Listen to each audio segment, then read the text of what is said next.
So guys, the Odyssey is out. Christopher Nolan starring Matt Damon, and it's getting controversy, sure, but it's doing fairly well. And what does it have to do with Star Trek? Actually, kind of a lot. Think Captain Picard is just a cultured diplomat in space? Well, think again. Because in the episode Q Who, Jean-Luc is basically just a space-faring Odysseus. Let's talk about it. All right, so what do I mean here? Well, if Picard is Odysseus, then the omnipotent, highly annoying Q must be Poseidon, right? The Greek god of the sea of water. Now, in Homer's epic, the sea god Poseidon gets mad at Odysseus' ego. He thinks he's getting too big for his britches, and he violently blows his ship way off course into the monster-infested waters, right? Now, as you can see the parallels already, both of these leaders are celebrated for their towering intellect, right? Their strategic brilliance. Odysseus is the man of twists and turns, the guy who comes up with the Trojan horse. Picard, Jean-Luc Picard, is the master of diplomacy. He's the captain who can talk his way out of pretty much anything. But brains and diplomacy are useless when a god decides to flip the board in the god's favor. Now, Poseidon doesn't just want to kill Odysseus. No, he wants to teach him a lesson or break his ego. He wants the mortal to understand his place in the universe. He's not a god. Poseidon is. Now, Q, godlike, certainly is doing the exact same thing in many ways, right? He looks at humanity's smug complacency, sort of our ego is getting in the way, cruising around the galaxy in their beautiful, luxurious starships, and he decides, Q does, it's time for a bit of a wake-up call for Jean-Luc, for Mon Capitaine. Now, think about the environments they navigate. Odysseus sails the wine-darkened seas, right? A terrifying place where human laws don't apply, and monsters lurk just beneath the waves. Have no idea what's out there because humanity at that point really hadn't explored most of the world. Now enter Picard. He commands a starship, an exploratory intergalactic vessel exploring the vast dark oceans of the cosmos.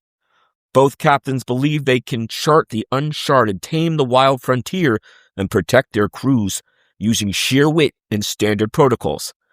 But both the ancient Mediterranean and deep space are indifferent to human rules. When Poseidon whips up a storm, the wooden timbers of a Greek ship crack. When Q unleashes his power, the advanced shields and phaser banks of the Enterprise become completely useless, right? Completely irrelevant. He just snaps his fingers, boom, there goes the Enterprise. Now, there is also the shared burden of command. Odysseus watches his men get devoured by monsters because he made a tactical calculation to keep moving. He's got to carry the weight of those lives lost to an unstoppable force. Captain Picard faces the exact same nightmare in many ways. He watches as a chunk of his ship in Q Who get carved away by the Borg, helplessly witnessing the death of much of his crew because he ventured into a corner of the universe he was not prepared for. Both stories strip away the romance of exploration and expose the brutal, unforgiving reality of wandering into the territory of the gods. So, sound familiar, right? Picard tells Q that humanity is totally prepared for whatever is out there. And Q replies, "Oh, really?" He snaps his finger and hurls the Enterprise 7,000 light years into uncharted territory to face the Borg. And then comes the ultimate parallel, the humbling. After losing men and ships, Odysseus frequently has to swallow his pride and navigate the whims of the divine. And actually kowtow a bit to Poseidon, right? In Q Who, Picard faces an enemy he can't outthink, he can't outtalk, he can't outshoot. 18 crew members die when he first meets the Borg in Q Who. To save his ship, the proud captain must drop his defenses and become humble and say the words to Q that Q's been waiting for a long time. I need you. I need you. I remember watching that and saying, wow, to think that someone like Captain Picard finally has to say that to Q, of all people. Instead of a Cyclops, instead of Circe or Calypso, some witch or goddess or sorceress, Picard faces the Borg. It's a classic Greek sort of mythological smackdown. But Q plays the volatile god, sort of Poseidon, pushing a mortal for his hubris and proving that the final frontier is far bigger and much more dangerous than humanity could ever realize.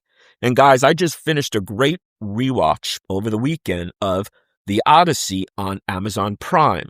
This was back in the day, back in the late 90s, 1997, starring Armand Asante, Eric Roberts, Bernadette Peters, great cast.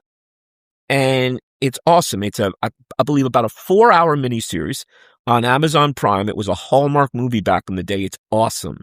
And you can get the true, more realistic, sort of accurate story. Now, The Odyssey by Christopher Nolan, they're getting mixed reviews. I'm still curious to see it. But people say that the most sort of accurate, the most faithful adaptation is The Odyssey, which you can see on Amazon Prime if you got it. If you got Prime, it's free, it's included, so take a look. So Picard is pretty much like Odysseus, okay? Very shared story trope there, very shared narrative. So what do you think? Before you go see The Odyssey or watch the Odyssey on Prime, take a look at Q-Who or vice versa, and you'll see a very similar story. Hope you guys are subscribing. I hope you're enjoying. See you soon.